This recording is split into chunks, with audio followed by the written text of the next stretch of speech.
Okay, welcome back to the Split Decision podcast. This is episode 4. we think. Yeah, probably. Like, maybe the fourth one we've got up. Just take it. Yeah. We'll call it 4, it might be 7. We've definitely done about 7 of these at this point. We definitely done more than that, but yeah. This week we've got UFC 316, Merab Dvalishvili. How do you say it? Dvalishvili. Yeah, Merab Dvalishvili. Fucking hell, that's Just hard. call him Merab. There's no one else called Merab, so. Yeah, we've got UFC 316, Merab versus Sean O'Malley. Yep. We've got co-main as well of Juliana Pena versus Kayla Harrison. So exciting, that note. We're gonna start back. Actually, before we go straight on to the picks, Yeah. because I said to you, have you heard about this? And you haven't. So we had some breaking news at weekend. Really? They've announced Volkanovski's next fight. Yeah? Not announced it, but it's basically been said. Okay. Who do you reckon he's fighting? Well, yeah, I was gonna guess Mofsar. Nope. No. Who would you hate to see him fight? John Silva. No. No, not Gene Silva. I would hate that. I can tell you that much. Who else is in that division? It's bad. This is a mistake. Is it a mistake? It's bad. It's bad. It's not Evloev. I mean, he would be a mistake as well. Evloev? That wouldn't be a Yeah. mistake. He deserves it. Yeah, It's but the only fight. That would be a terrible matchup for him. Oh. No, it's a mistake as in, why the fuck have they booked it? Oh, not as in Volk is gonna get No. his head smashed in. All right. I'm just trying to run through the top 5. Like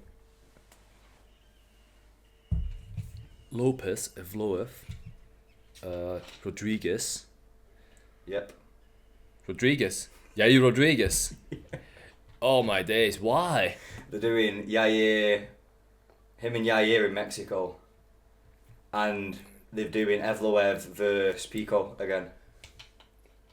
What the fuck? It's bad, isn't it? You know what? I was gonna say something about Dana White. I don't know if you want to go over it, but he has completely lost the plot, and this is yet another evidence of that.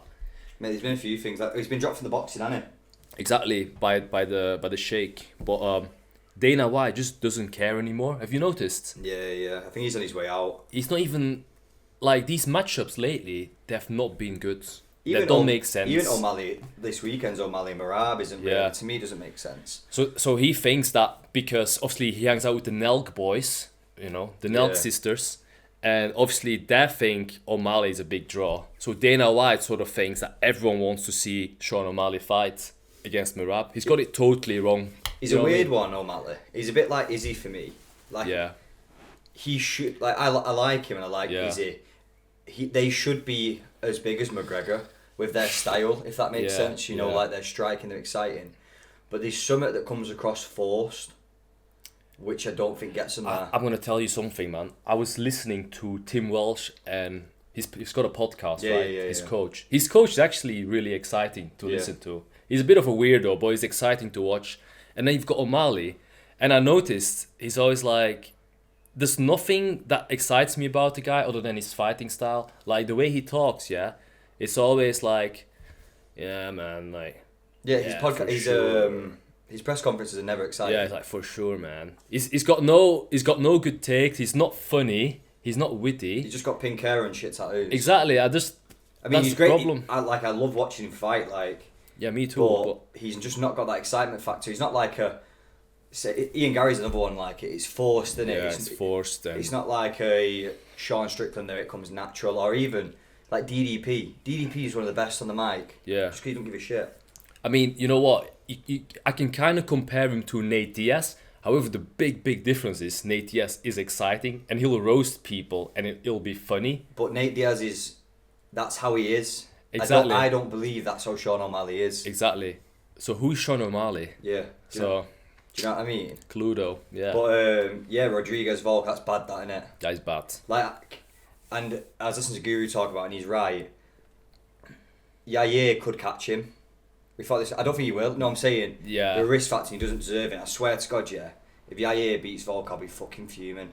You just let him fight Evloev. That gets it done. Yeah. And you do Rodriguez versus Pico. Yeah. There's nothing wrong with that. And then you give the winner a title shot. Do you know what I mean? Yeah, exactly. Some new bloods in the division. But like Brian Ortega lost to Lopez, but Yeah. he beat Yair just before that. So Yeah. to me, he deserves a title shot more. Yair's coming off a win off fucking Pitbull. Yeah. Fuck Pitbull, by the way. I was backing you, but...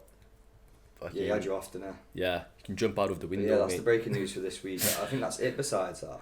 Yeah. It's been a quiet one, to be fair. It's that time of year though when it's just sort of waiting for... We've had this massive announcement that's come up and now it's just sort of getting through these Apex cards. I feel like the UFC has been slacking, to be honest. It's been...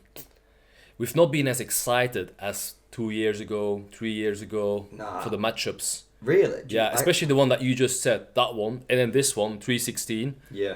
I mean, obviously we'll do the breakdown and all that, but it's not as exciting as some of the matchups that we used to get. But that DDP Hamzat, that little run that's coming up, that is one's the good. best. You know what I mean? And then Topuria. That run is the best run. And then obviously your boyfriend Tom Aspinall against... He's gonna get it. against the other gay boy, John Jones. Fuck, man. It has to happen, like you said. I want to see it. I don't want to watch him fight Serial Gun because We're going to see that anyway. Yeah, we'll see that anyway. At some point, like, they're both young. Yeah.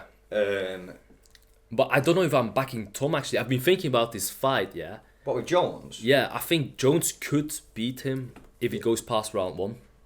We've never seen it, have we, I guess? Exactly, so... No, like, Jones could beat him. He could beat him. I think Tom's going to blitz him, but Jones could beat him. I wonder, obviously Tom's very confident now.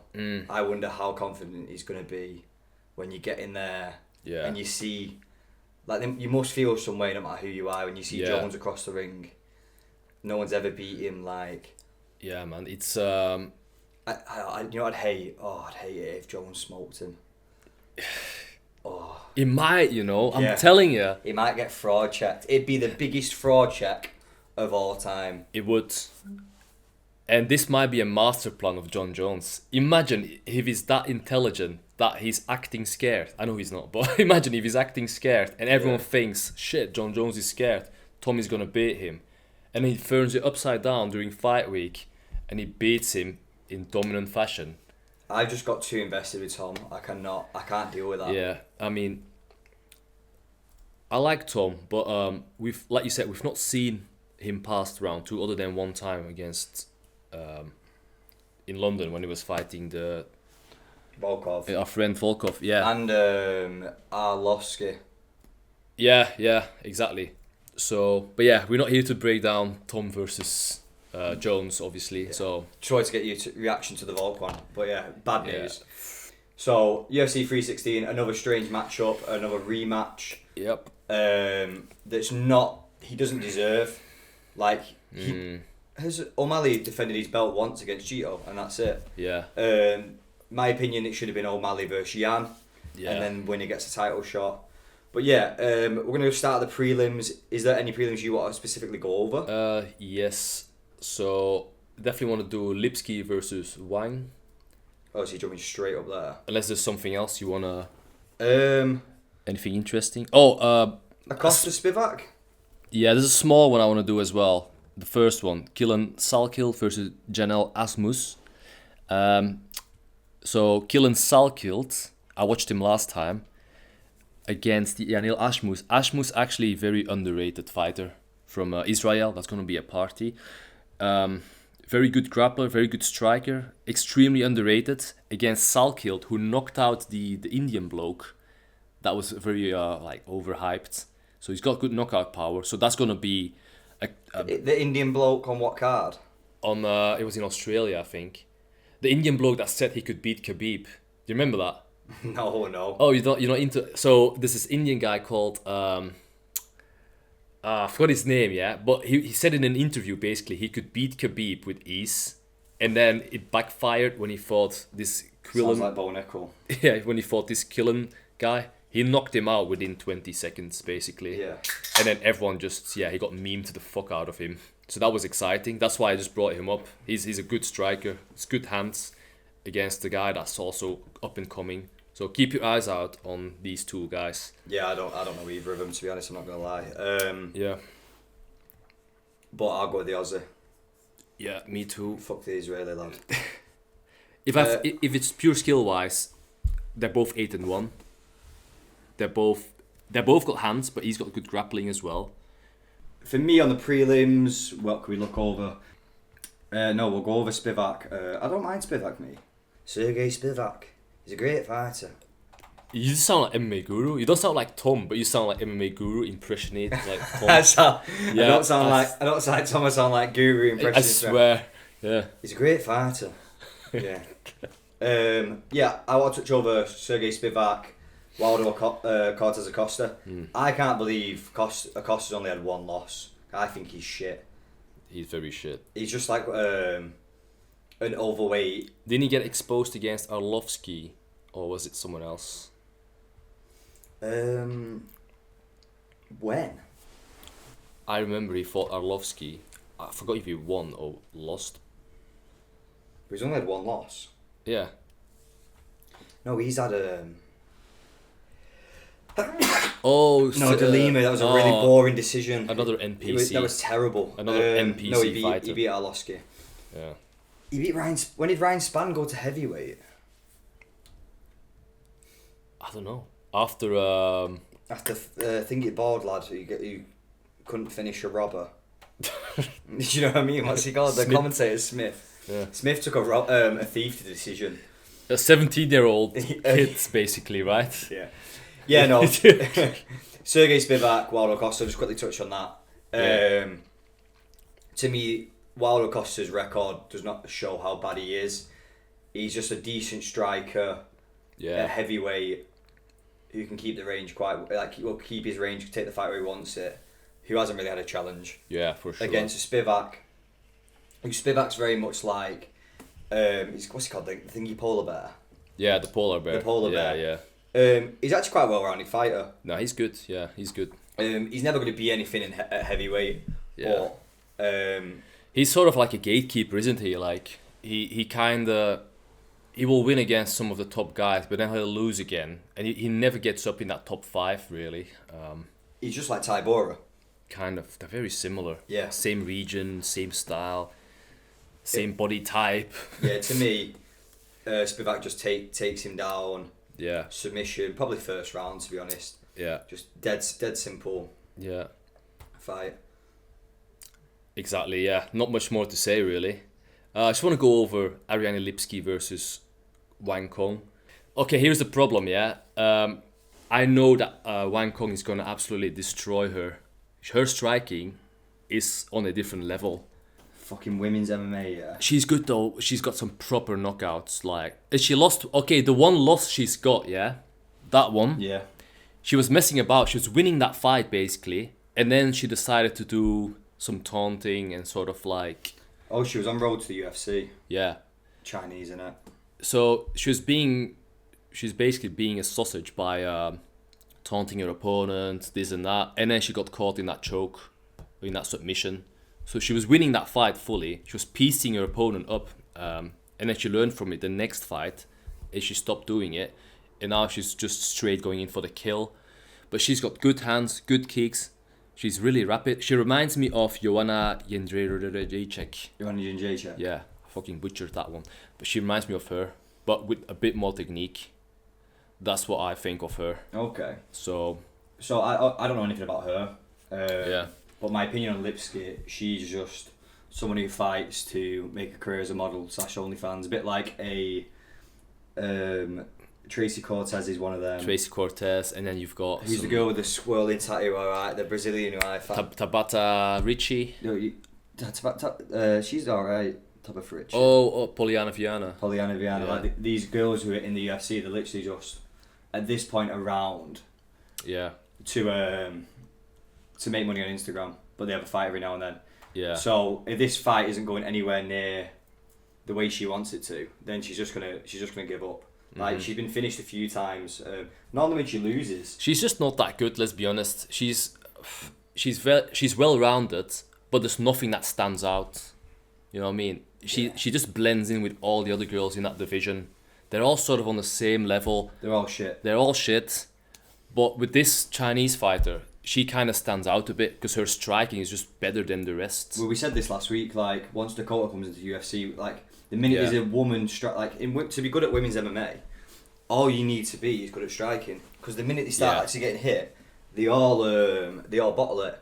Joanna had a career out of it. Shevchenko. Yeah. Fiorot jumped to the top. Rose has jumped to the top. Nunes. They hate. You need to be punching or striking. You're totally right, but I think you're missing something. Let's be honest. With women's MMA, you need to be good at striking, obviously have knockouts, and be good looking as well. If you look like Amanda Nunes, you're gonna have decent success. But imagine if Amanda Nunes looked like a supermodel, how many more fans would she have? Like, look when Dakota gets in the UFC. Yeah, I'm just being honest here. That's just how true. it is. It's a man's world, MMA, right? Yeah. And that's what it's about. You need both. You can be good looking, like you can be a Tabata Ricci, you can be like her. That's the only reason we know who they are. Exactly, but they've got no skills. They're very average. Look at I bet this is without even checking yet. I guarantee Paige Van Zant's one of the most followed female MMA fighters. Exactly, and she's shite. She's been in the UFC for years. Yeah. But no, off the back of that, just off knowing Lipski, I'll go Wang by knockout by TKO finish. Same. Wang is gonna get it done. I'm excited to watch that fight. If she's anything like Joanna, I love Joanna. She's very good. Next up, you actually like this lad. We've got Bruno Silva versus Joshua Van. Yeah. So I'll start with Bruno Silva. Bruno Silva, great standout fighter. He's kind of been up and down a little bit, but he's sort of slowly gaining momentum. But against Joshua Van, I always feel like there's a last part of his name missing, but I don't know where he's from, Myanmar. Yeah, Joshua Van, great striker. Only thing that he lacks is power. Imagine if he had some power, he would have had way more highlights on his reel, way more KO finishes. But he gets it done either way, by decision if he has to. Slick hands. All he needs to be careful for is the takedown threat from Bruno Silva. If he can stop all the takedowns, I'm sure he can KO Silva. And Silva has been KO'd by Manel Kape as well. I think Manel Kape is a way better striker. Manel Kape's got a lot more power. I know, but I think mentally that might be a thing because he's been KO'd and mentally he might not be the same guy. Yeah. So yeah, I'm definitely going Joshua Van in this one. I like Joshua Van. And he's only 23. Yeah, it's crazy, isn't it? Yeah, so he's still got so much more time to improve.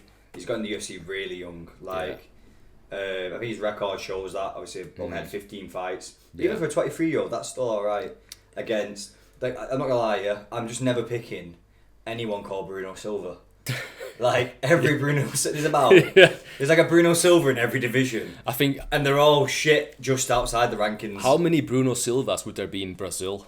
About 6 million. It's like being called John in England, isn't it? Yeah. And then the Bruno Silvas are shit in the men's. Yeah. And the De Silvas are shit in the women's. Look, Ariana Lipski, Da Silva. Yeah. So, a bit like my theory on, if you're betting on MMA, pick a, what they called? Pick a Russian. A Dagestani. Yeah. Or someone from the Caucasus. If you want to win money, bet against the Silva. Bet against Silva. Except Anderson. Pick on the Russian with the beard and no stash and a funny hat. Yeah. And a shit buzz cut. Yeah. That's overgrown. That's done by their grandma, yeah. One of those.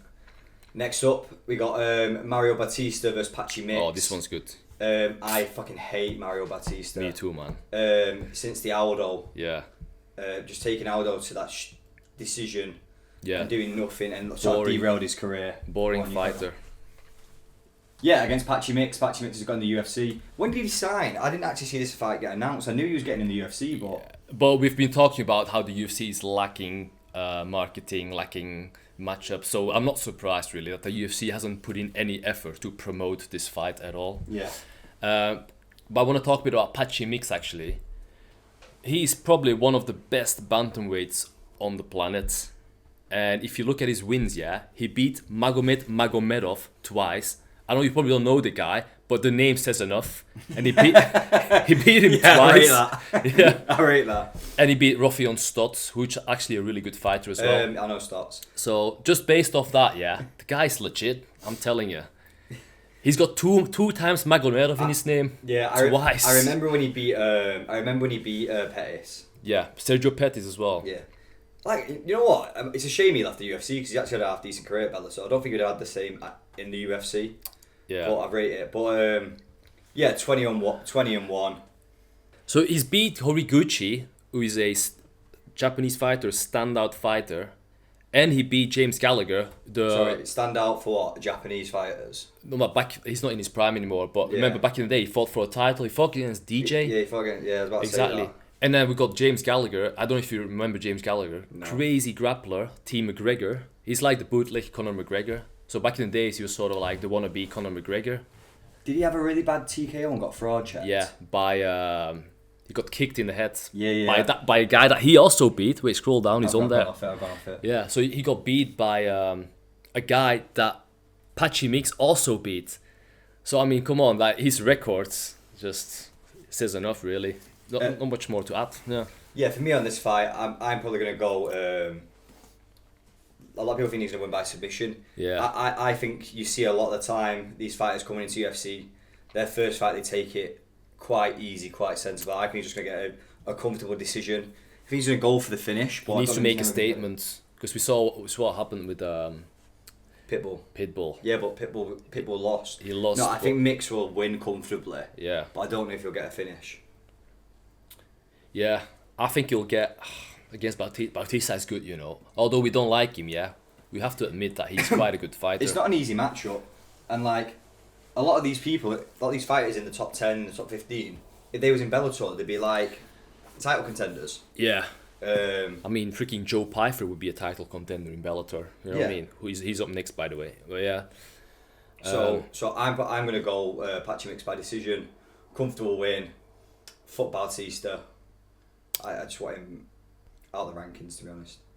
I mean, I want to be different, but I do believe that he's gonna get it done by decision as well. Bautista is so tough to finish. And it's bantamweight as well. It's not like they're all too skilled. They don't really get finished like they do in the heavier weight classes. In an ideal world, it would be Patchy Mix by submission. First round smokes him. First round submission, but realistically, it's gonna be probably a UD. And I think out of every division, bantamweight's the one that needs fresh blood. Yeah. Because after the main event, I feel like heavyweight needs fresh blood, but. Well, no, heavyweight's got no blood.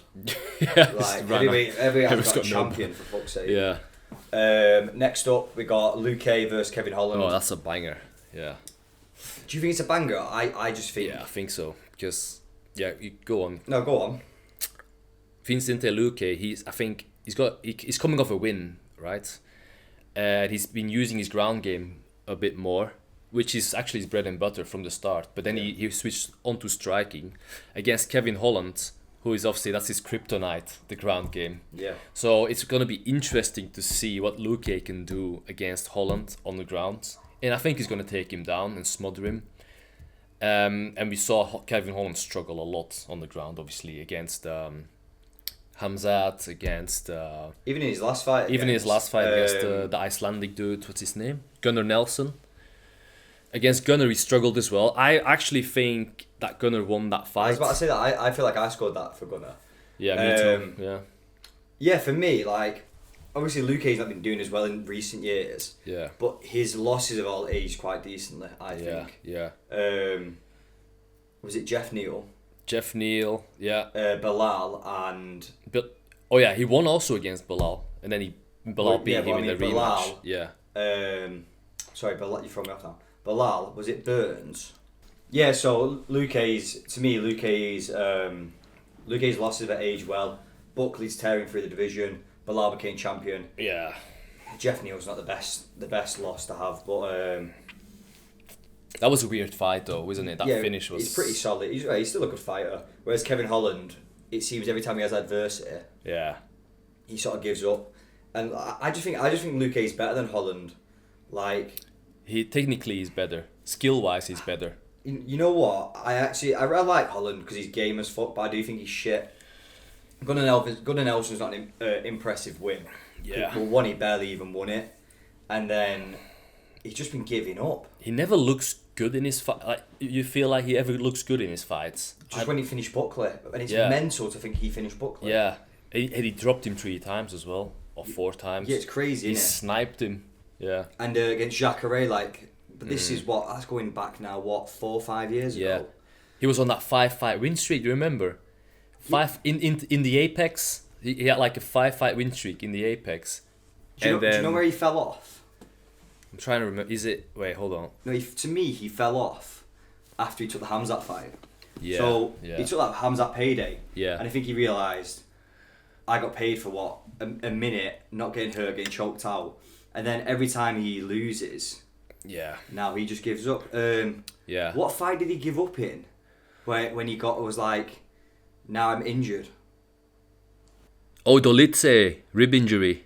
Yeah. He just went, fuck this. Oh yeah, and that loss against Renier de Ridder, that was bad. That was bad as well. But I can see Luque doing that.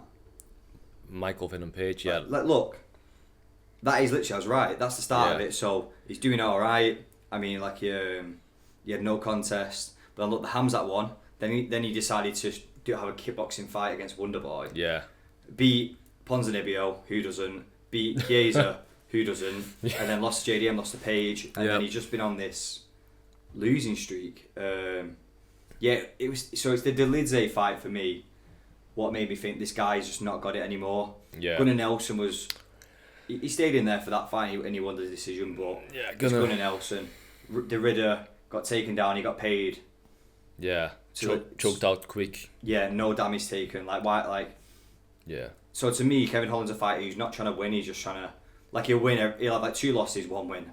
Yeah. 2 losses, 1 win. He'll stay in the UFC. He'll get paid. And he'll probably have the most fights in the UFC by 2028. He's the new Donald Cerrone. Yeah. And I just can't pick against Donald Cerrone. He's the new Jim Miller, the new Donald Cerrone, the new Diego Sanchez. And I still like Luque. Yeah. So for me, I like Luque as well. I've got Luque by submission. Why do you have the same picks? Me as well. I think he's going to use his ground game because Luque used his ground game in his last fight against Temba Gorimbo.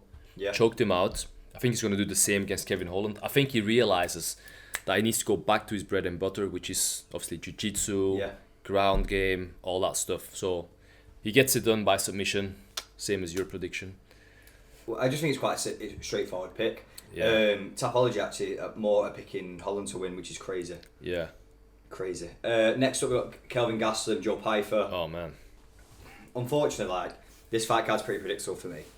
Well, we hope so anyway. Kind of is. Yeah, I just see Joe Pyfer getting a finish. He's a younger fighter. He's got more momentum. Gastelum has not looked good in recent years. To be fair, I know he's 2-1 in his last 3 fights, but yeah. Nah, man, I think it's just how Gastelum is now. Yeah, I think Joe Pyfer smokes him like a cigar. I think Gastelum doesn't have the discipline to, even with the weight cuts and all that, you can tell Gastelum doesn't have the discipline. He's got the talent. And I think his run is kind of over now. He's not an athlete. He's not an athlete, no. He's just a fat little Mexican kid. He's naturally very skilled. Yeah. And like you say, he's got the talent there, but... He eats too much tacos, innit? Yeah, he doesn't take it seriously. He's never taken the sport seriously. That's what I'm saying. He could have beat, and it's crazy to look back at, he could have beat Adesanya in that fight. Yeah. And that old Gastelum, when he came in and knocked Bisping out round 1. Yeah. I was like, shit, and... I think after that was a good knockout, yeah. Yeah, and I think after the Izzy fight, his career went downhill. He lost to fucking Darren Till. But yeah, man. I mean, Gastelum, man. He's 5'9". He fights at middleweight. He's just not going to beat a Joe Pyfer. Just stop eating burritos, bro, and cut down to featherweight. That's your weight class. That should be your weight class. You would smoke everyone at featherweight. But against Joe Pyfer, I want to mention his last knockout against your boy Marc-Andre Barrio. That was brutal. It's impressive, isn't it? He absolutely slept him. What do you think about his Jack Hermansson loss? Yeah, a bit disappointed. I really thought he was going to smoke Jack Hermansson. And he kind of hurt him in the first round, didn't he? He sort of stumbled him a little bit. The reason I'm not taking that into account with this fight is Hermansson is just such a different fight to Gastelum. Hermansson cannot do... Gastelum cannot do what Hermansson did to him. Yeah, exactly. So to me, it's just... Yeah, he's gonna smoke him. Maybe not. Are you gonna go round 1? Do you think round 1 knockout? No, round 2 probably. Yeah, I reckon it'll be probably a later round knockout because Gastelum still is tough. Yeah, he's very tough. I don't think it's gonna be a KO. Probably maybe a standing TKO or something. Yeah, like TKO. I think it's like he's gonna. I feel like he's gonna be up against the cage. He's gonna unload, and then Gastelum is gonna go on one knee or he's gonna crumble and then stand back up, something like that. He's not gonna be flat out. You know what it'll be? Yeah. Covering up. Yeah. And then will be like behind him, throwing hooks to the head. And then he goes, Yeah, that's what I was about to say. Like that, yeah? That's gonna be... Yeah, but ref, why are you stopping it? I'm defending myself. Yeah. After eating like 10 unanswered punches. Yeah, literally. So I think... I like Pyfer, man.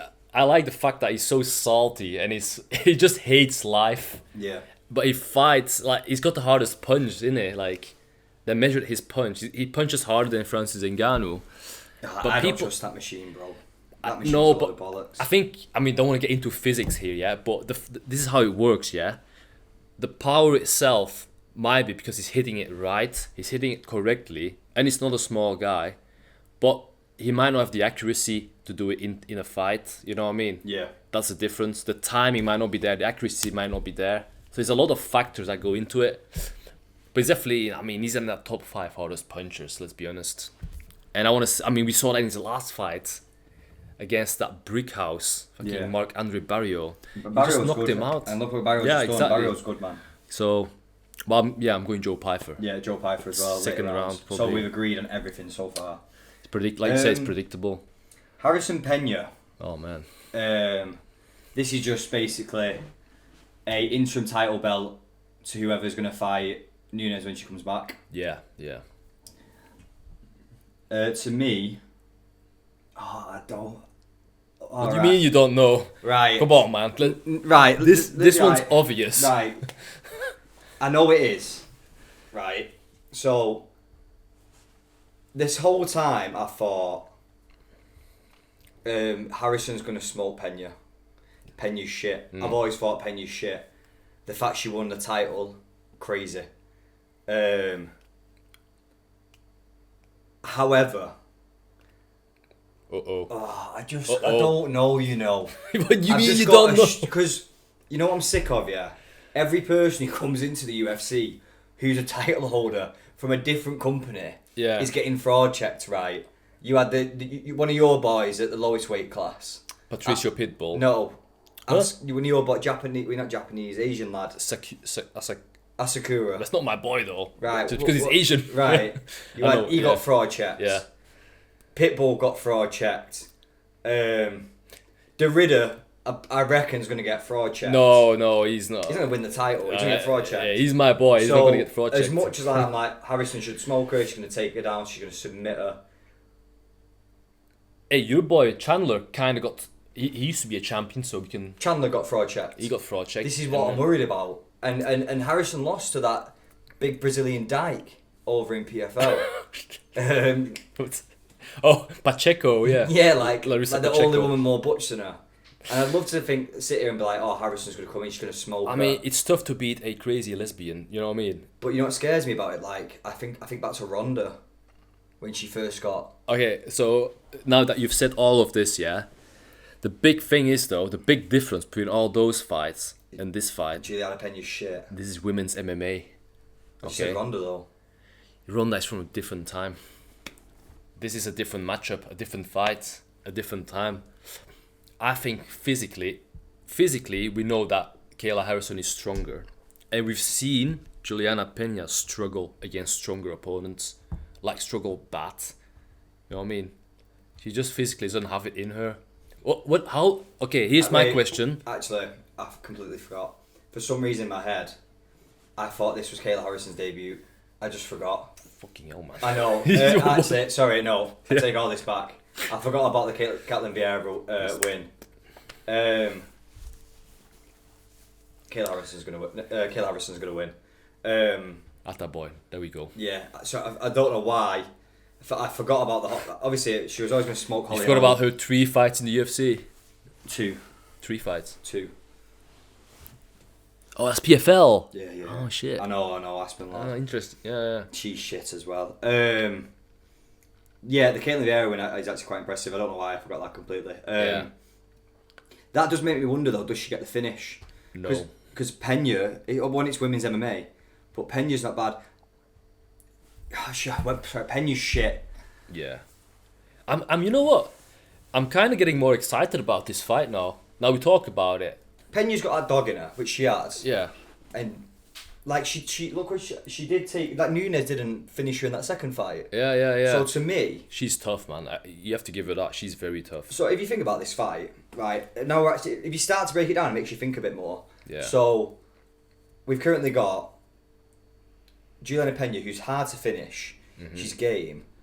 How's Kayla Harrison going to do it these later rounds? I know she's gone with Caitlin Vieira, but this is a title shot. So 5 rounds. And she's so muscular built, especially for a woman. Yeah. Like, could she just not get the finish early and start fatiguing? Like, there is a world where Pena makes a comeback in this fight in the later rounds. There is. I do think Kayla Harrison's going to win, but I don't think it's as straightforward as what I first believed, and I think everyone believed. Yeah.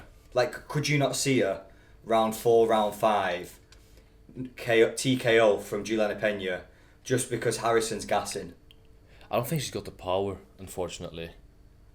I mean, even against Nunes, she was sort of throwing that little overhand. She was hurting her, but look at a big head, man. She's got a big jaw. Yeah.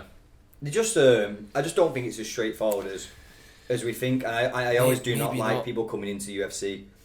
I will go though, Harrison. Yeah. By. No, I won't. Fuck it. We'll be a bit different. I'm gonna go Pena. Just because if it comes off, it comes off. I'm gonna go Pena. It's pissing down, man. Yeah. I'm gonna go Pena by knockout.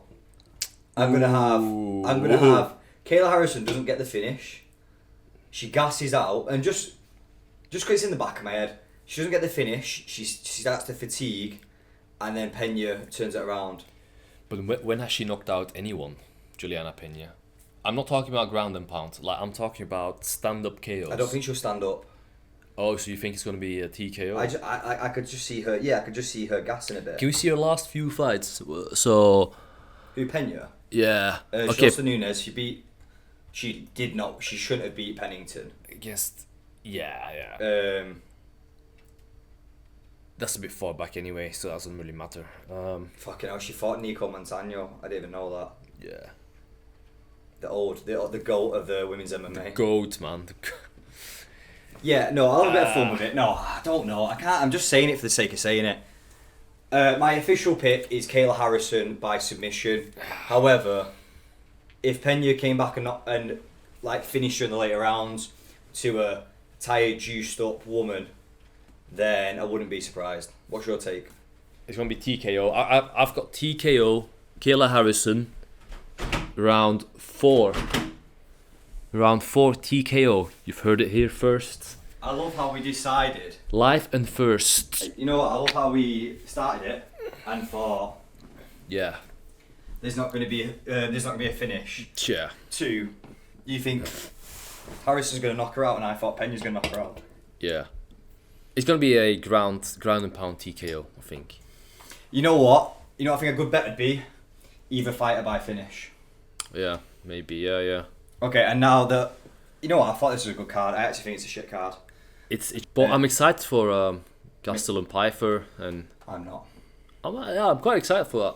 I want to see Pfeiffer smoke the fat Mexican. Nothing against Gastelum, by the way. I'm just saying he's in the wrong weight class. That's it. So main event now. The only reason any of us are watching this fight, you got Merab, the Machine. I didn't know it was called that. Merab. Did you know that? No, the Machine. Yeah, our MMA fan. Versus Sugar Sean O'Malley. Yeah, man. Do you want to get started on this one? Yeah, so I'm actually doing a video on Merab right now, so I got quite good insights of his fighting style. Do you want to shout out the channel to all of our fans? Go and follow Marshall Liam as well. In fact, I need to follow this channel. Make sure you subscribe, yeah? I never mentioned that. You have to subscribe, okay? Thank you. Anyway, that's passive aggressive. I love how we're shouting out your YouTube channel. I've got enough subs, alright? This channel needs more subs. I love how we're shouting out your YouTube channel with 180,000 followers on our YouTube channel, which has 10 subscribers. You can tell it's late. Yeah. Anyway, Merab, doing a video on him. What I've noticed as well is he doesn't think, he doesn't second guess himself when he fights. Whereas Sean O'Malley, he's quite opposite. He'll sort of, you can tell when he's fighting, he's thinking a lot. You know, he's switching stances, he's planning. And while he does that, Merab goes in for a takedown, comes in with an overhand, gets the sweep. Merab doesn't think. Merab just goes. He goes. He doesn't stop. And that wins him the fights. You know what I mean? Whereas Sean O'Malley, I think Sean O'Malley has to pace himself a bit more. He doesn't have the same cardio. And he's a game planner. We saw that against his fight against Aljamain Sterling. He planned for Sterling to come in with that takedown. Yeah. And so he's a good game planner. And I feel like when he doesn't go according to the game plan, when he's sort of like, it's not working out, he gets stuck into sort of not knowing what to do. He's not a natural, like he doesn't automatically know what to do in fights. He needs to have a plan, have sort of... Well, Tim Welch is very good for game planning, isn't he, as well? He's good, yeah, he's good, but it's about the fighter, innit? Can the fighter do it in a fight? Yeah, so I get what you're saying with that now, to be fair. However, when he did impress me was against Jan, when he reacted to it not going his way. That's a good point. That's the first time he's had a bit of adversity. Yeah. And it's the first time I see he scrapped. Do you know what I mean? He gripped down his mouth guard. Yeah. And he went back at Jan, and it was quite good to see. I like how I sort of see this fight going. I think he'll be more competitive and better than the first fight. However, I still think we get the same outcome. Like, I think Jan levelled up against Umar. Yeah. Like, he was so comfortable. He was confident. He was taking him down, pointing, laughing. Like, Merab, he went from the most boring, hated fighter after what he did to Jose Aldo to he beat O'Malley. We hated him for that. But then against Umar... That was such a good fight. We all loved that, didn't we? Like, he beat the Dagestani. He wrestled the Dagestani. He fucked him up. He bullied him. He made fun of him, yeah. It was like when I think he caught a kick or he got a single leg and he just kept throwing him down. Yeah. And he let him stand back up like... So the Dagestani caught a single leg. I should call him by his name. Like in Nurmagomedov caught a single leg. And he's trying to sweep him or take the leg out. Yeah. I'm not a ground expert. But then Merab just was on one leg, just making fun of him. And it's going hands up in the air. It's just so impressive. It's so impressive. Just the confidence, the cardio. I do think Sean's good though, but I wish I'd seen a fight of Sean in between. Yeah. I wish he'd had a fight before this fight. But I can just never pick against Merab. I don't think I can pick against Merab in any fight. Yeah. In that division. But the problem I've got is because I'm literally doing a highlight on Merab, and especially now as we speak. I mean, before I was editing this fight, the first fight, and there was not a single moment where Sean O'Malley connected clean on Merab. Not a single one. Yeah. So that's what sort of worries me. It's difficult to find a butterfly in a windstorm. You know what I mean? Yeah. And with a sniper like Sean O'Malley, that's gonna frustrate him. So I don't know what he's got planned, but he's definitely got something planned. But I don't know how he would beat Merab realistically. He's got to catch him. He's got to catch him. But and Merab has been caught in previous fights. He's been caught. Like when Morales caught him. He gets caught with the left hook easily. I noticed that. Yeah, he's a strict. He does get caught, but like what he did to Umar just didn't even get close to him. Yeah. Like that was just so impressive. There is a world where O'Malley. See, I worry that even O'Malley can catch him, but then not knock him out. Yeah. Like I could see O'Malley catch him at one point in this fight. A bit like in a Cheeto fight. O'Malley doesn't have like the power of a Cheeto. I know it. Yeah.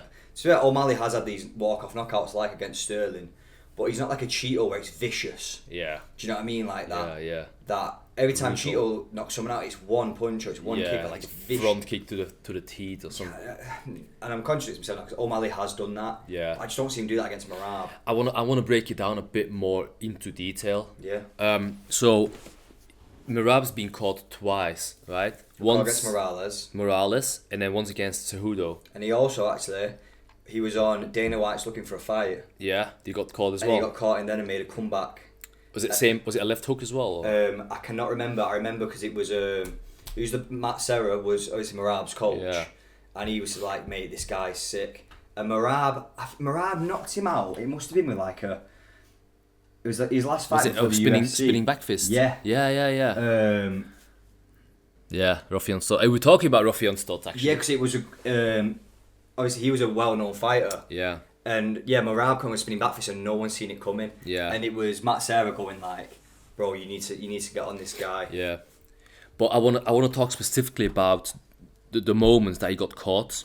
Yeah, go on. Both of those moments, he was in the pocket with his opponent, and Sean O'Malley doesn't get in the pocket. He darts in and out. He's a distance fighter. Yeah.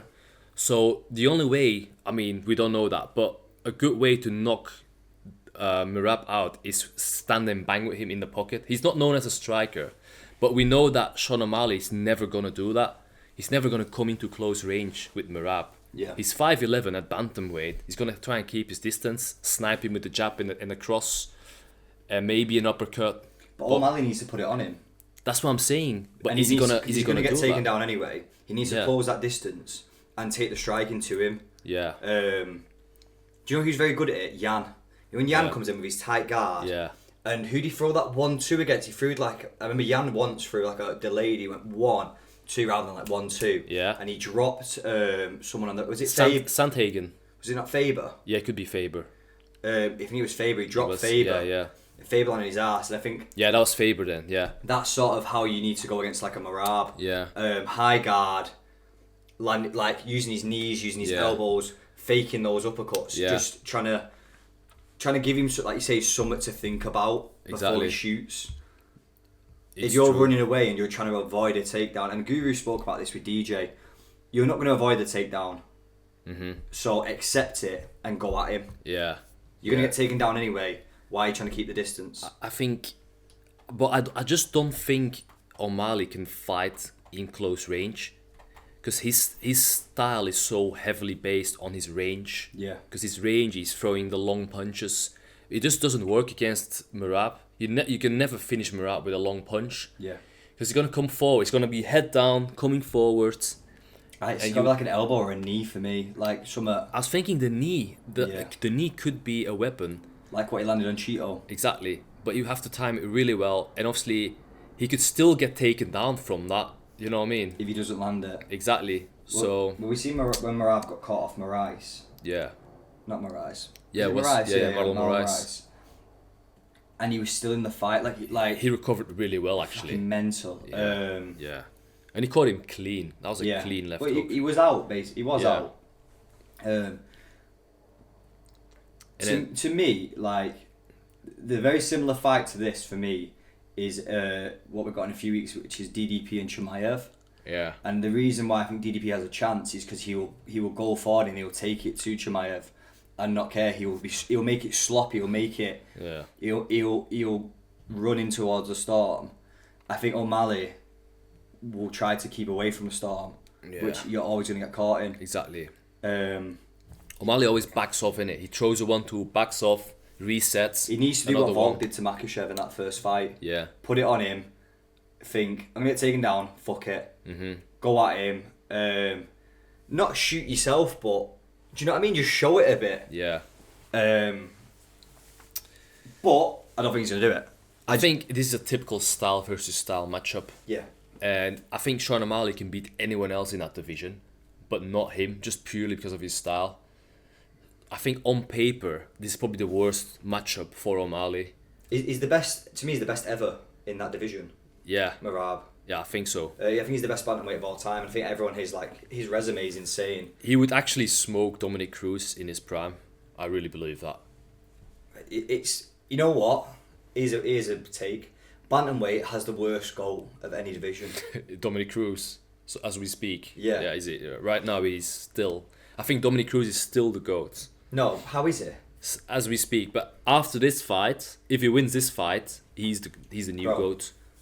Umar, O'Malley, Cejudo, Yan, Aldo, Yeah. Moraes. Who's Dominic Cruz beat?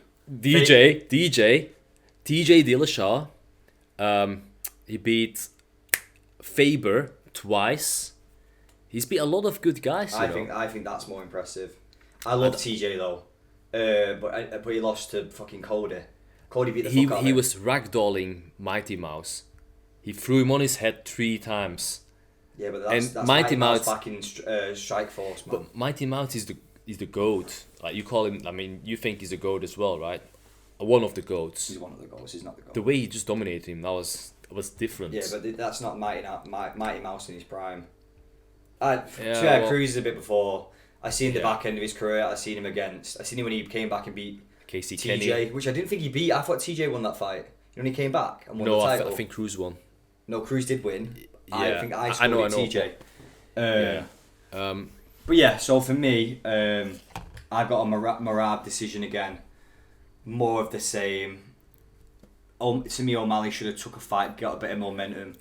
I think O'Malley's been really quiet since. He might be focused and locked in. Like, how is he gonna game? This is really gonna show his coaching as well, like Tim Welch, and how he's gonna approach this fight.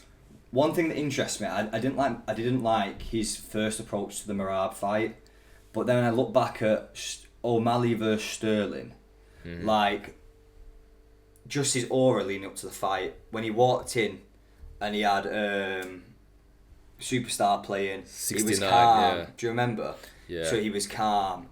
He wasn't celebrating. He was so focused and zoned in. Yeah. And then he knocks out Sterling. Very similar to how McGregor did it, getting out the range of that shot. Bang. Bang, yeah. Like, if you can have that level of focus and just be in the zone, I think he could catch him. Oh, do you know what I mean? I know what you mean. Now he's a contender again. Yeah. He's out the spotlight. I haven't heard much about O'Malley at all.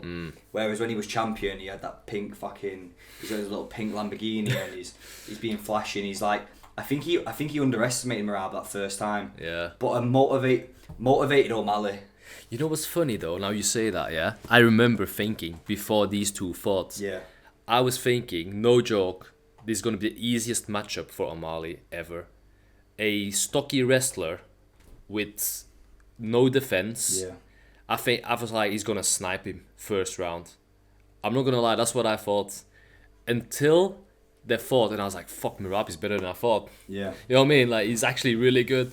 But to me, I cannot, after what he did to Umar, I cannot go against him. So yeah. My final prediction on the fight, Merab by decision again. And it won't be as close as it was. It was actually a closer fight looking back than you think. Yeah. It'll be more dominant. I've got a similar pick, but I think Merab gets it done by submission in the later rounds. Really? Yeah. I think he chokes him out, or... I mean, he's not really known for that, but...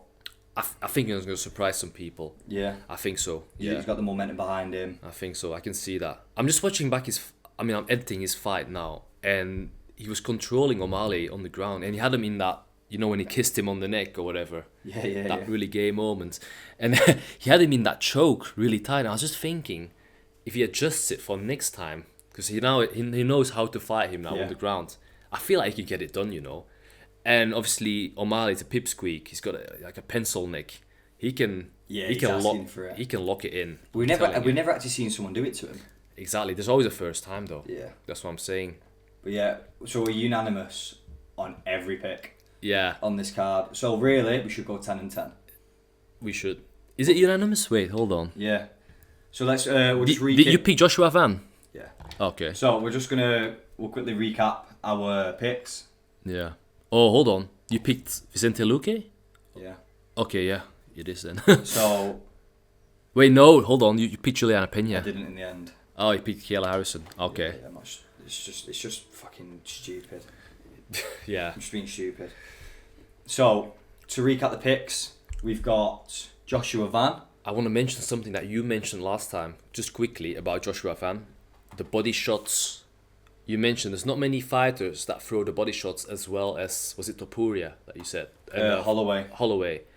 But he's sort of that new breed of guys that throws to the body really well as well. I just think it's something that's not been tapped into. Like I think in the future, a bit like a calf kick. Yeah. But he does it really well as well. So you just got to mix it up. Just a couple on the prelims, otherwise I get confused. Yeah. We're not going over all of the prelims, just a few that we find interesting enough. Yeah, so to recap our predictions, we've actually agreed on every single fight, unfortunately. Yeah. So there's no split decisions today. We've got Murzakanov to win. We have Sergey Spivak to win. Yep. Gonna win, yeah. We've got Joshua Van. We've got Patchy Mix. Yeah. Vicente Luque. Joe Pfeiffer. Kayla Harrison and Sugar. No. Merab. And Merab. Dvalishvili. Yes. Okay, our top 10 this week is our top 10 grapplers in the UFC, based off the back of UFC 316 being Merab headliner. Yep. I'll tell you something, this pissed me off making this list. Okay. Just because, like for me, I had to just think about a lot of Russians.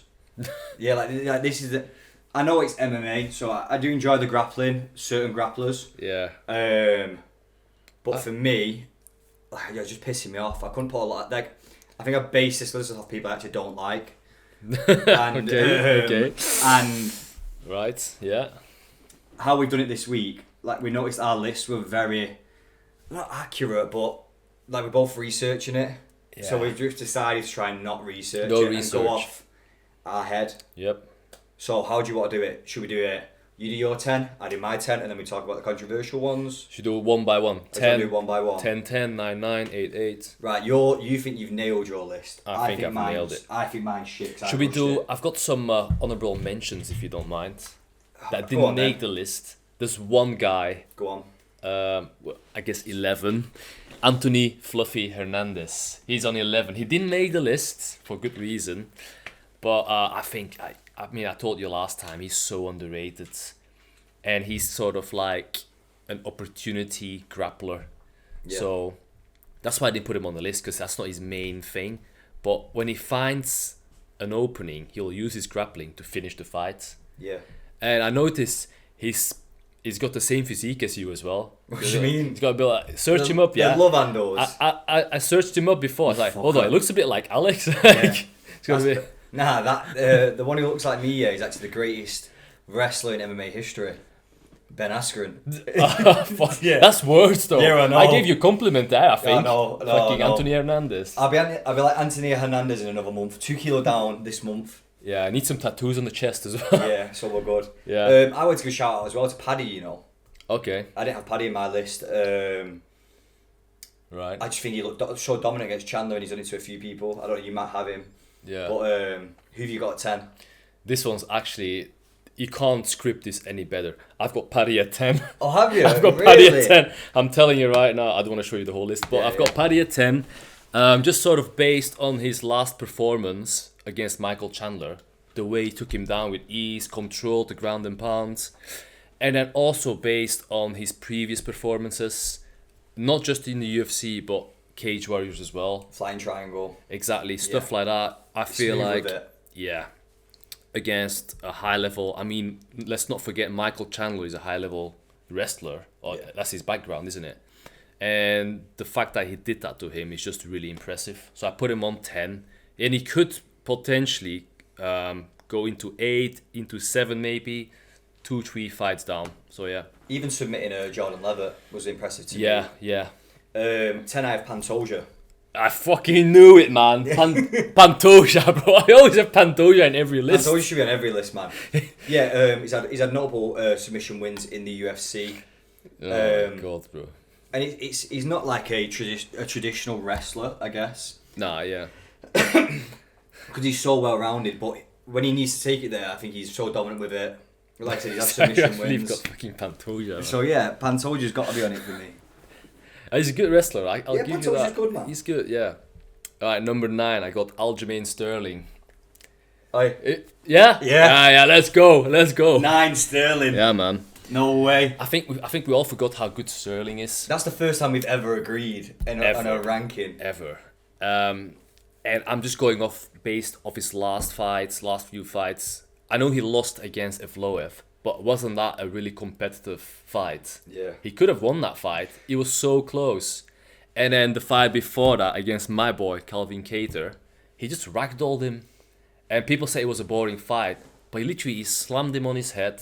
He dragged him around the octagon, and he's the bigger man. Yeah, to me, yeah. Moving up one weight class. What he did to Jan. As well. Beating Cejudo. Yeah. Like, I think Sterling, after Sterling got knocked out by O'Malley, I think a lot of people underrated him. I rated Sterling so highly. Yeah. I think Sterling's such a underrated fighter, actually. And Corey Sandhagen, he choked him out first round. Yeah, and with the TJ as well. I know TJ had one arm. Yeah. But Evloev, yeah, Sterling could have won that fight. Yeah, exactly. I feel like I thought he did. I think Evloev just about won that fight. But every time there's a split decision with a Russian, I ignore it. Yeah, but yeah, we both agree. Still at 9. Yeah. 8. I got Bilal Muhammad. Well, listen, I know obviously he lost his last fight, but the way he won the belt, just so impressive against Leon Edwards. Pure wrestling, controlled him against the cage, slammed him on his head as well. And that's what got him to the title as well. All his previous fights, other than Sean Brady, all the other fights were based off his wrestling. And he's so good at just controlling guys. And not just taking them down, but keeping them down as well. Yeah, he's good. And taking the back. And I think he's just very underrated because we find him boring. Doesn't mean he's a bad wrestler or a bad fighter. No, he is good at what he does. He's very good at what he does. I took him out of the list, Yeah. But just off the fact he didn't wrestle JDM. He had no success doing it. That's why he's so high up with me. That's why he's 8. Yeah, I took him off it. Yeah, I understand him being on it. And he also, I don't know if you've got him in later, but I didn't have Brady either. Okay. I had Brady on the list, and then I was just like, yeah. I just thought, fucking hell, it seems everyone's controlling Edwards. So yeah, we'll see if I got him on the list. But yeah. But for me, I've got Arman at 8. Okay, good one. Yeah. Obviously, he's had a previous fight with Makhachev. He did it against Oliveira. Yeah. So, and Oliveira's obviously got the most submissions in UFC of all time. He's wrestling against Gamrot, even though he lost that fight. Have you watched back yet? Yeah. Have you watched it back yet? No, not yet. If you watch that fight, his scrambles are so good. Yeah. And Arman's another boring fighter, but he's from that side of the world. Yeah. The Armenian. Yeah. Yeah. Well-rounded fighter. Yeah, no, good. That's a good one. Number 7, I got Arman Sarukian. Nearly. The thing that convinced me to put him at 7 is his fight against Islam. And they were just rolling back and forth. Yeah. And he wasn't really getting dominated. He was sort of rolling with Islam. But obviously ended up losing that fight because Islam trains with Khabib and all the Dagestani. So he's got an edge. He's been able to do it. Yeah. He was rolling with him. He was extremely competitive. And also, this was a young Arman, you have to remember. Yeah. He was still very green in the UFC. So that's what impressed me as well. And also his fight against Dariush, his fight against Oliveira, all grapplers, all heavy grapplers. So for me, he should be on that list, really. Yeah. Yeah. And you got to remember, this is grappling, so grappling is very MMA based. Yeah. So it's not wrestling. So you don't have a Bo Nickel on there. It's not. Sorry, I'm burping. Too much monster. Yeah. Yeah, it's not wrestling. I don't have a Bo Nickel on there, and it's not just jiu-jitsu. It's grappling in the terms of MMA. In terms of MMA. So my number 7's Volk. Okay, good. Yeah, no, that's good. He's the only person he took Makhachev to a decision. Makhachev couldn't get the submission on him. Yeah. He took down Yair Rodriguez, grounded and pound. He survived the Ortega deal. Yeah. Volk's got amazing offensive wrestling, and then when he needs to take it to himself, he's got very great defensive wrestling. Yeah. But when he needs to take it to the offensive side as well, he's just as good, just as game. He can do both, basically, right? Yeah. He's just so well rounded, and he's like the perfect example of MMA. Yeah. MMA grappling. Yeah, that's true. No, good one. I actually don't have him on my list, I'm going to be honest. Yeah. Number 6. Yeah. I've got Movsar Evloev. You can't deny that the guy's undefeated. And although he's a decision machine, he literally rolls with everyone. Like, the way that he handled Aljamain Sterling is so impressive.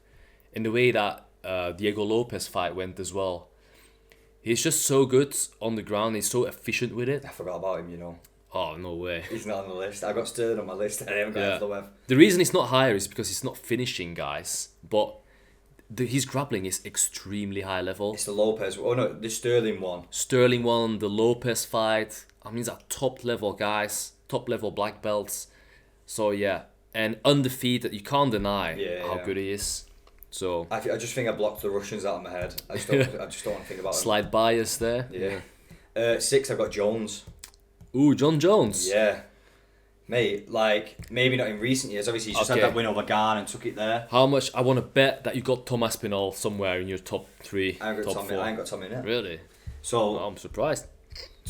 Tom, we haven't seen enough of Tom to me to put in this list. Yeah, fair enough. I think his boxing's just as impressive as his all-round game, and Tom hasn't really fought the caliber. But mate, you've got to think like Jones beat DC twice. Yeah. And took it to him. He's had his sweeps, he's had his throws. Like, yeah, John Jones is the perfect MMA fighter, and I think we forget how good his grappling is. And I think that's where he might even have the edge on Tom. Mm-hmm. I think he could control Tom well, and like obviously what he did to Cyril Gane. I know it's Cyril Gane, he's a kickboxer, but he made it look easy. Yeah. And he's the greatest MMA fighter of all time. It's not just from his striking. He's a bit of a decision fighter, John Jones. But like his choke against Machida up against the cage, like just flopped him in it. I know it's current, but he's still currently fighting, and the guys beat DC, and DC to me would be on an all-time list up there.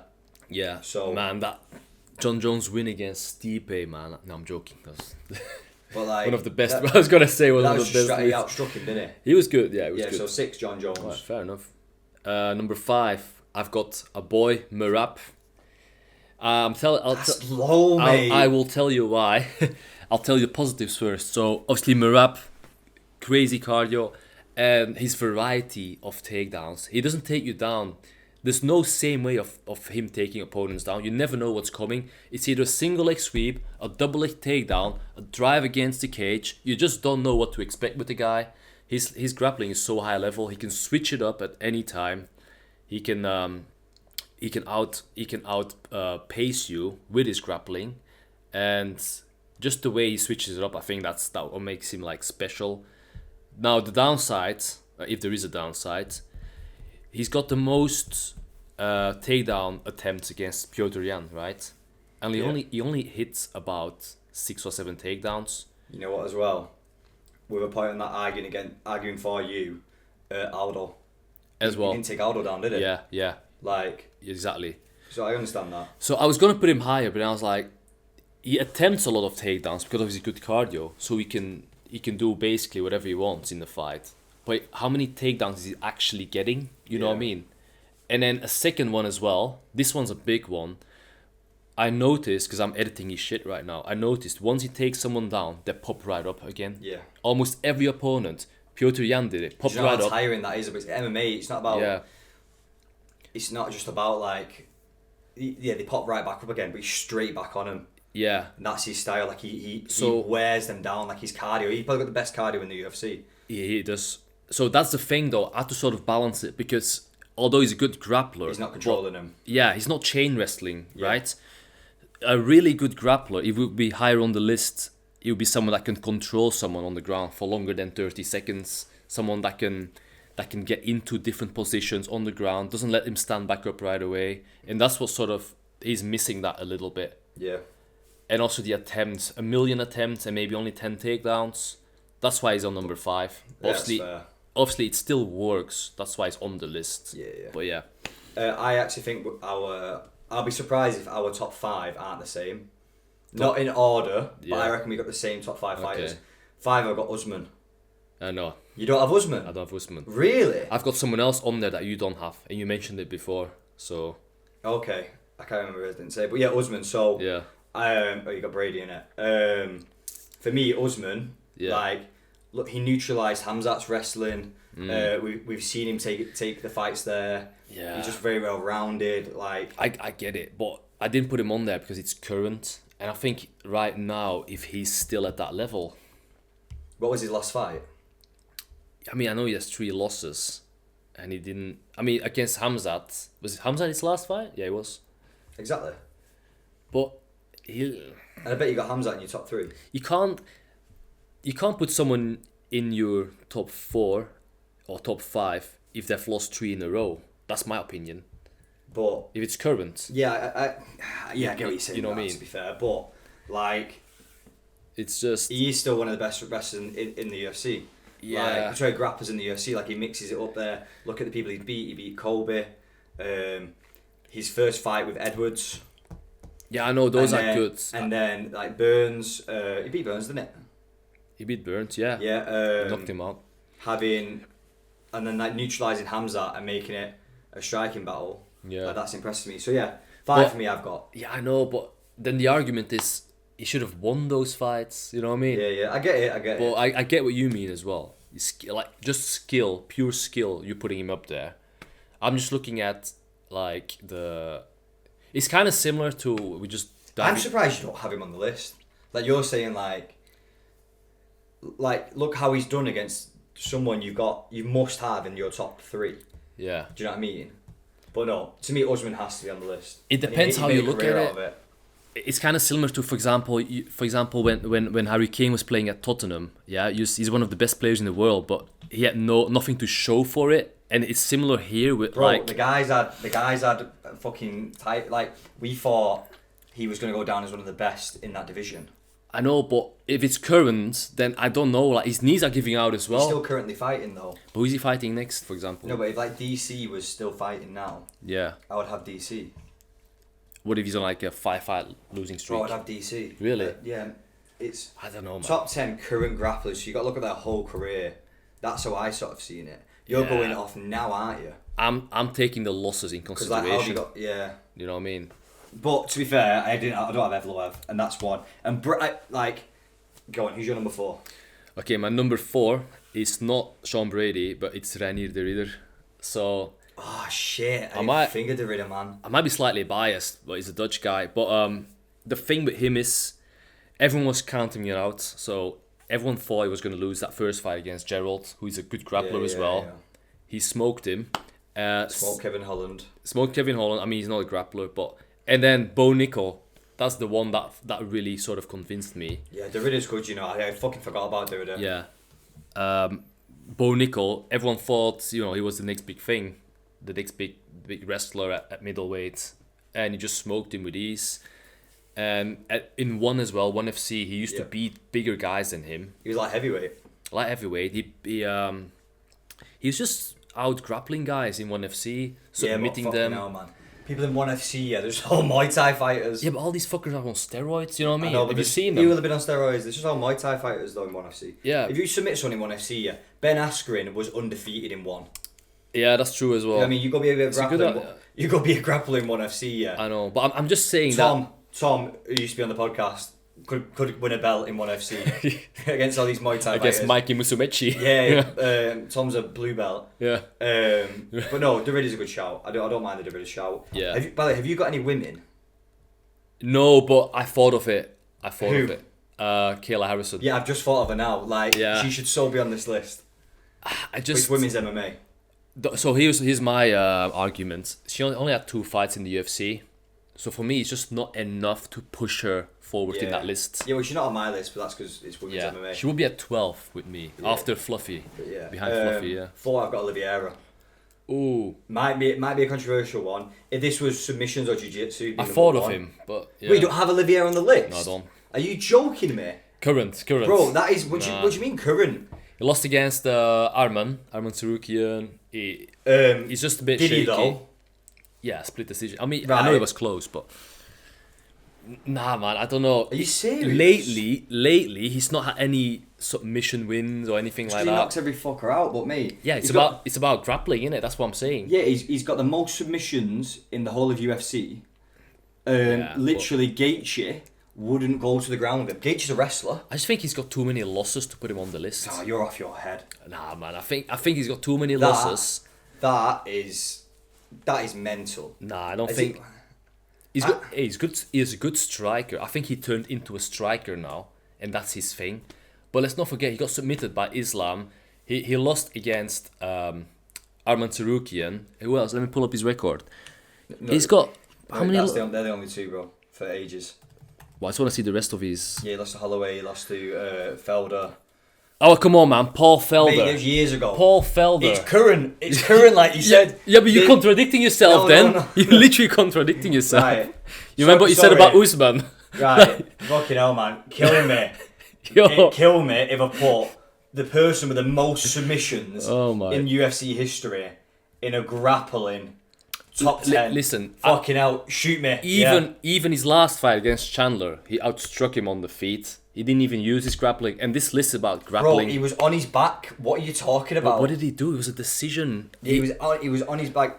Bro, he's got the most submission wins. He's got the most submission wins in UFC history. I know, but we're not talking about the goats of grappling. Bro, current grapplers. Now you're off your head. Current grapplers. Bro, you've got Derrida, who's had one submission in the UFC. He's on a 4-fight win streak. Bro, and he beat Bo Nickel. Derrida's had two submissions in the UFC and beat Bo Nickel, who is shit. Now he's shit, but we didn't think he was shit. I said he was going to lose. So hold a minute.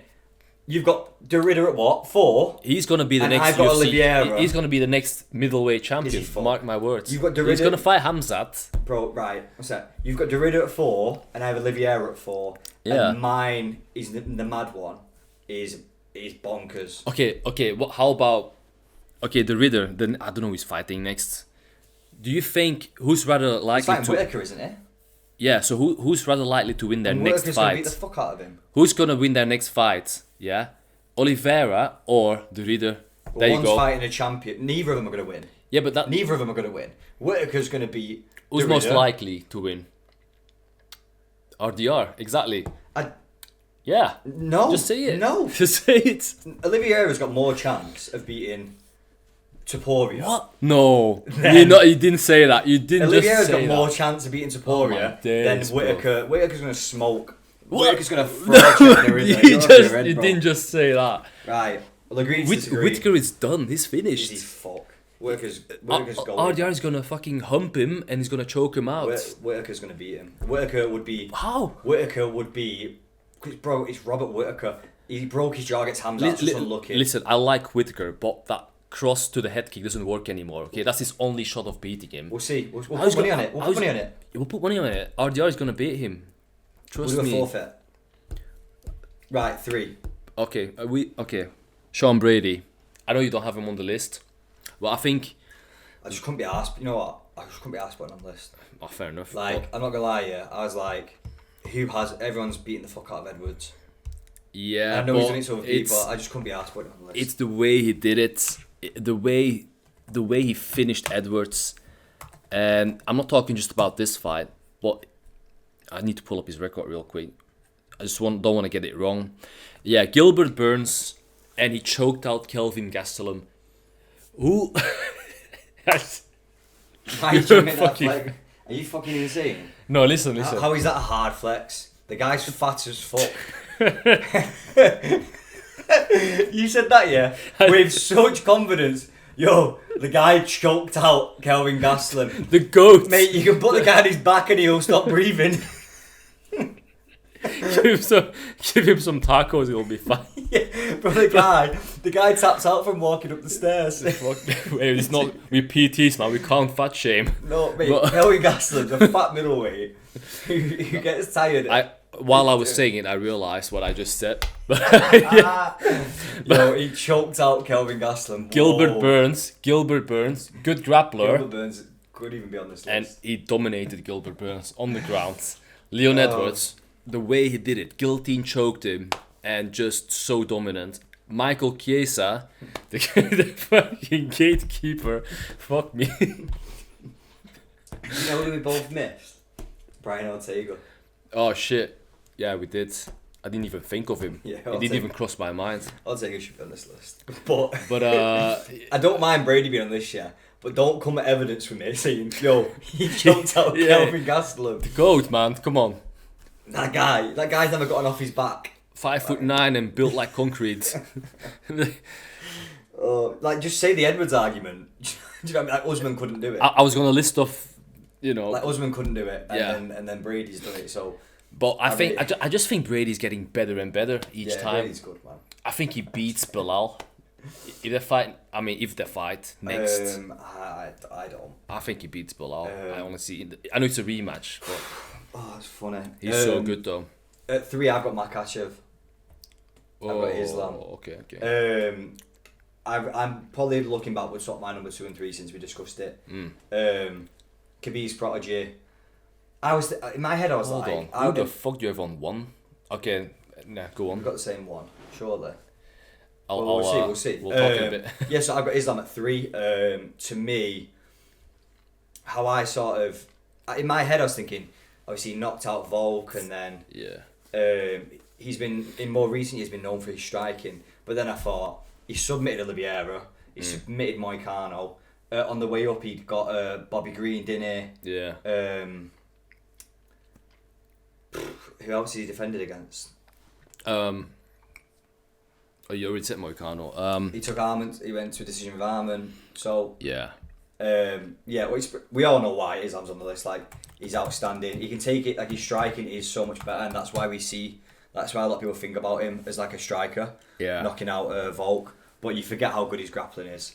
Thiago Moises, that's a good win. Yeah. Dan Hooker. Yeah. Charles Oliveira, Dustin Poirier. And a lot of these are all first rounds. I know Poirier isn't, and Oliveira is second, but he went through Bobby Green first round, Dan Hooker first round, Moicano first round. He's not just an MMA grappler, he's clinical. His resume is actually insane if you think about it. Drew Dober, he's sort of mid-range, but still. He's surpassed Khabib. Yeah, he has. He's in the top. No arguments. He's probably in the top 7 best ever. Yeah, it would be. Who have you got at 2?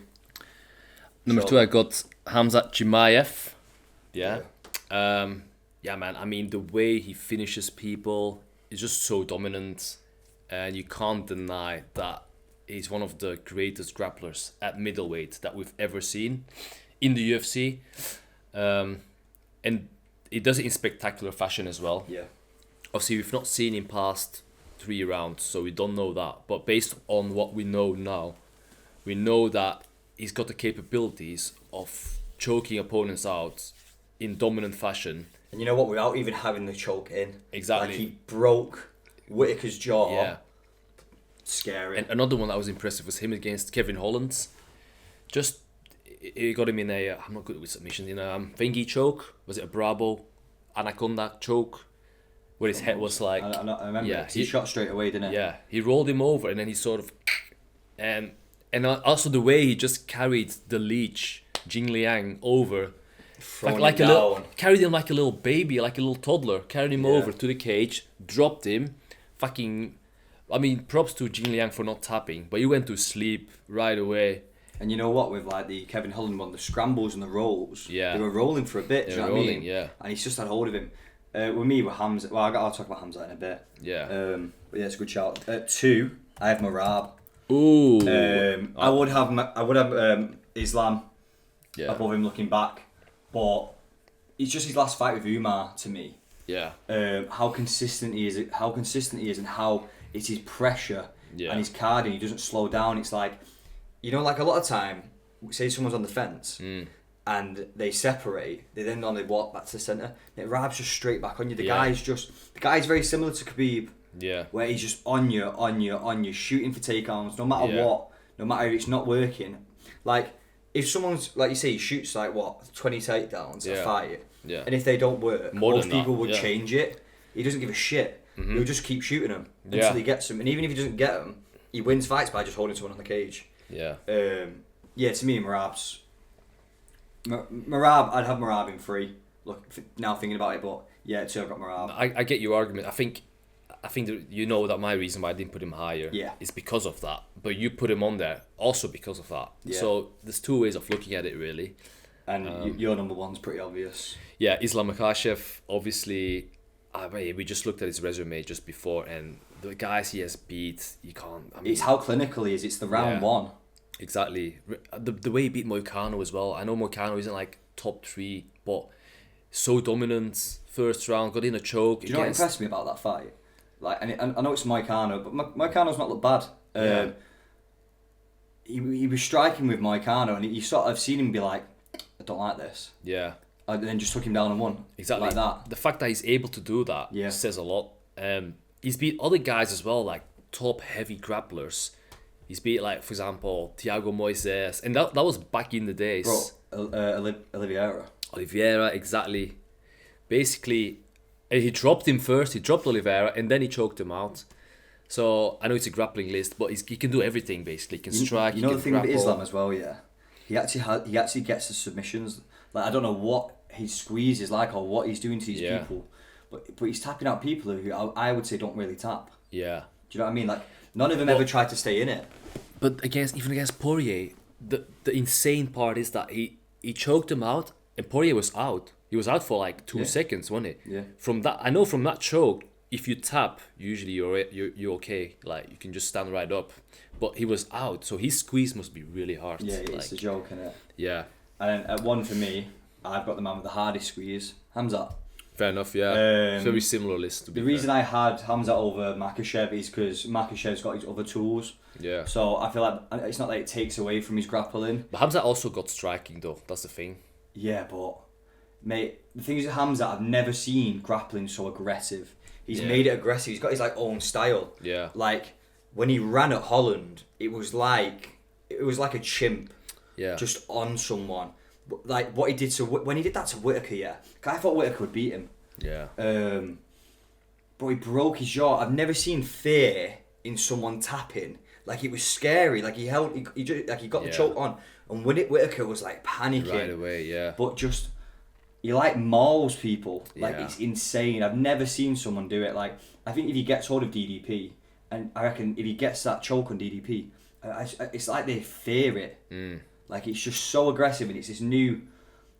No one does it like him. Yeah. The problem is though, can he get there? Yeah, we'll see that. Obviously, we'll break it down anyway. Yeah.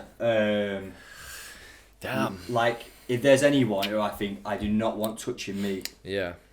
And getting me in a choke, it's Hamzat Chimaev, and it's how he looks. Like he's just intimidating. Like he's a psychopath. Yeah, he is. He's just a murderer. Like I think if you put him in jits competitions and wrestling competitions, Would kill a motherfucker. Yeah, like yeah. There's just something aggressive about it that we've never seen before. But here's if I've got a counter argument. Yeah, the reason I didn't put him at 1 because I got him at 2, so it's very similar. Burns, Usman. Exactly. Yeah. Can he do it against?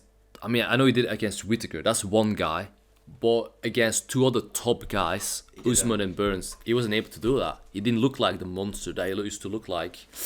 So for me, I just couldn't put him at 1 because based off those wins that weren't that dominant, I was like, if that was Islam, for example, obviously in a different weight class, Islam would have finished that fight still. You know what I mean? Islam is a finisher, isn't it? Exactly. So that's my only argument there. But yeah. It's a good list. So we'll just recap our list, and then you can let us know who you think's got the better list.